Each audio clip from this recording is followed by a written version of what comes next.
नमस्कार साथियों। एक बार मैं ट्रेन से जा रहा था और मेरे बैग में कंपनी के बहुत सारे डॉक्यूमेंट्स थे जो बड़े इम्पोर्टेंट थे। मुझे उनको लेकर के अपने और एक दूसरे ऑफिस में जो जा करके काम करवाना था, और मेरे कुछ अपने कपड़े और रुपए और कुछ बहुत सारे मेरे अपने निजी दस्तावेज थे उसमें। वो एक चोर लेकर के भाग गया। वो ट्रेन से, चलती ट्रेन से लेकर के कूद गया, और मैंने भी बड़ी हिम्मत करी, कूद के उसके पीछे भागा।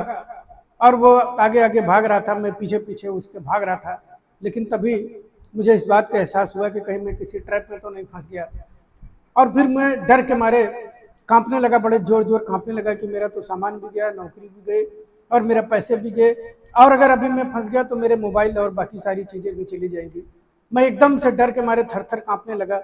लेकिन तभी आपको अच्छा लगेगा सुन करके कि मैं उस समय में जब जाग गया तो मैं उस समय देखा कि मैं सपने में था, मैं सपना देख रहा था।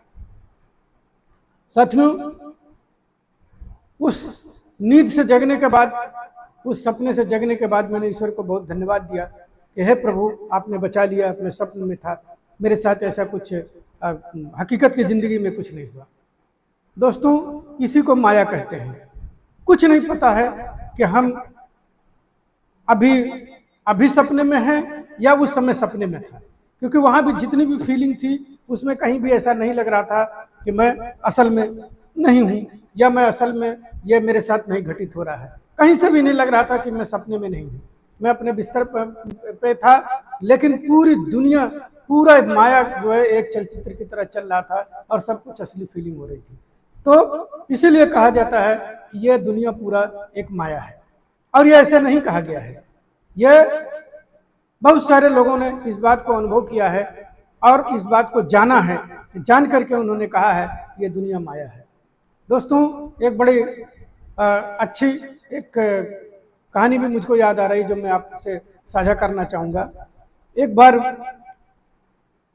सुदामा जी कृष्ण जी के पास गए और बातचीत में उन्होंने कहा कि भाई, ये दुनिया जो है एक माया है, ऐसा क्यों कहा जाता है? तो कृष्ण ने कहा कि भाई, मैं आपको कभी मौका लगेगा तो मैं बता दूंगा। उन्होंने कहा ठीक है। फिर दोनों लोग गए एक दिन नहाने गए, नदी के घाट पे गए नहाने, और सुदामा जी भी गए और कृष्ण जी भी गए। कृष्ण जी निकल करके बाहर चले आए और वो अपना धोती बदलने लगे, लेकिन सुदामा ने कहा कि नहीं, मैं एक डुबकी और लगा लेता हूँ। जब उन्होंने डुबकी लगाया तो उनको एहसास हुआ कि पूरा नदी में बाढ़ आ गया है और वो बिल्कुल बहने लगे हैं। और वो जब बहने लगे बह करके दूर एक गांव के किनारे जा करके जब वो घाट के किनारे निकले तो उन्होंने देखा कि एक विशालकाय हाथी अपने सूंड में एक माला लिए हुए है, और उसने वो सूंड और वो सूंड से वो माला उसने सुदामा जी के गले में डाल दिया। और तभी गांव वाले बहुत सारे इकट्ठे हो गए और उन्होंने उनको बाहर निकलने को बोला और बोला कि जो है, आज से आप हमारे गांव के राजा हो गए। उन्होंने कहा राजा हो गए? बोले हाँ, हमारे गांव में ये प्रथा है कि जब कोई राजा हमारा जब मर जाता है तो मर जाने के बाद हम, ये हमारा जो हाथी है, ये जिस भी किसी के गले में माला डाल देता है तो हम उसको अपने यहाँ का राजा बना देते हैं। अब वो ले गए, उनको राजा बना दिए। एक सुंदर कन्या से उनकी शादी भी हो गई और कुछ दिन बाद 2 पुत्र भी उनके पैदा हो गए। फिर जिंदगी बड़े हंसी खुशी से चल रही थी, वो सारा कुछ अपना पिछला जीवन सब भूल गए। लेकिन फिर एक दिन क्या हुआ कि उनकी पत्नी मर गई। अब पत्नी मर गई तो वो पत्नी के वियोग में इतना परेशान हुए, इतने बेचैन हुए, रोने लगे। तभी गांव वाले सब इकट्ठा हो गए, बोले इसमें रोने की कोई बात नहीं है, क्योंकि जहाँ आपकी पत्नी गई है वहीं आपको भी जाना पड़ेगा। उन्होंने कहा है ऐसा कैसे? उन्होंने कहा नहीं, हमारे गांव की प्रथा है कि जब हम आपकी पत्नी के चिता को जब आग लगाएंगे तो आपको भी उस चिता में जाना पड़ेगा। अब वो बड़े परेशान हो गए। उन्होंने कहा कि नहीं भाई, जो है अच्छा ठीक है भाई, कोई बात नहीं, लेकिन मुझे, उन्होंने भागने का रास्ता सोच रहे थे, लेकिन उन्होंने सोचा कि चलो किसी बहाने इनको बेवकूफ़ बनाते हैं। उन्होंने कहा कि भाई मुझे इसमें कूदने के पहले एक बार स्नान तो कर लेने दो। अब तो उनको जो है गांव वाले सब लेकर के नदी के किनारे गए और उन्होंने स्नान के लिए जो है उसमें नदी में कूदे और नदी में गए। और जब उन्होंने जब डुबकी मार करके जब डुबकी जब बाहर निकाली, जब बाहर अपने आप को निकाला, जब सर उन्होंने बाहर निकाला तो देखा कि कृष्ण जी अभी अपनी धोती ही बदल रहे हैं। जितनी देर में धोती कृष्ण जी बदल रहे थे, इतनी देर में इनके कई वर्षों का सपना इन्होंने देख लिया।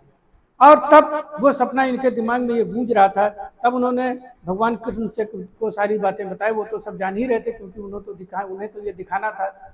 उन्होंने कहा यही माया है, संसार एक माया है, और जो इसको समझ जाता है वही पार हो जाता है, वही फिर दुख को दुख नहीं समझता है, दुख को भी, सारे दुख को भी माया समझता है और सुख को भी माया समझता है। दुख के समय भी वो अलग रहता है उससे, दुख से, और सुख के समय भी सुख से अलग रहता है। और यही इसीलिए कहा जाता है कि संसार एक माया है। दोस्तों, ये कहानी कैसी लगी आपको, मेरा ये उद्धरण कैसे लगा, कमेंट करके जरूर बताइएगा, और लाइक करिएगा, सब्सक्राइब कर दीजिएगा, शेयर भी करिए।